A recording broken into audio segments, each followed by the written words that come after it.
lárugẹ. Ohun wa ní là ń gbé lárugẹ. Yorùbá sovereign nation.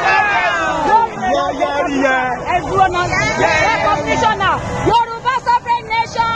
Recognition now. Yorùbá sovereign nation. Recognition now. Yorùbá sovereign nation. Recognition now. When do we want it?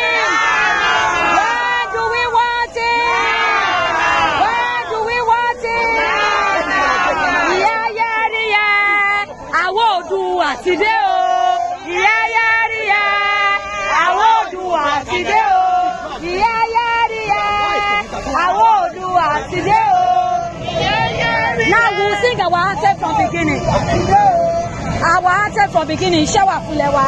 Iṣẹ́ wà fúnlẹ̀.